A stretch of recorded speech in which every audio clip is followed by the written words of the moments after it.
Extra train, bus and ferry services will be in effect this weekend to help get more than 30,000 fans to Newcastle's McDonald Jones Stadium for the Hyundai A-League Grand Final. Newcastle will host the A-League Grand Final for the first time after defeating Melbourne City 2-1 in the semi-final last weekend. Sydney FC's shock loss to Melbourne Victory meant the Jets earned the right to host the decider after finishing second during the regular season. And with the match officially declared a sellout on Monday, it will be first time a capacity crowd has watched an A-League match at the venue. To cater for the high volume of supporters, Parliamentary Secretary for the Hunter Scott McDonald MLC confirmed extra services would be deployed across the region. The A-League Grand Final is a major event for Newcastle. The NSW government is providing additional services to get to and from the stadium and helping to ensure the match is safe and enjoyable.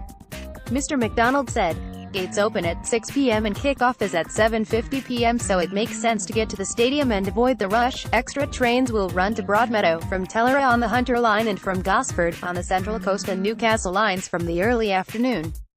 For fans coming from Sydney, train services will depart Central as normal. Fans will be greeted at Broadmeadow by a Newcastle Jets flag flying above the station. 3 extra bus services will run from Swansea and Queen's Wharf via Mayfield, while an extra 2 will run from Glendale. Once the final whistle has blown, there will be 5 special trains on standby at Broadmeadow to get fans home from the game and buses ready to depart. We'll be running park and ride services so fans can leave their cars at Customs House in Newcastle, Bun Street in Wallsend and Westfield Kotara before catching a bus to the stadium every 10 minutes until kickoff and from the end of the game until late, Mr. McDonald said. Port Stephens coaches will also operate buses to and from Newcastle Airport to cater for fans who will be travelling from every state in Australia. Additional shuttle buses will be operating between the airport and Newcastle Interchange at Wickham to support large crowds travelling from interstate over the weekend. Buses will meet incoming flights at Newcastle Airport on Saturday and arrive at Newcastle Interchange at Wickham about 35 minutes after leaving the airport.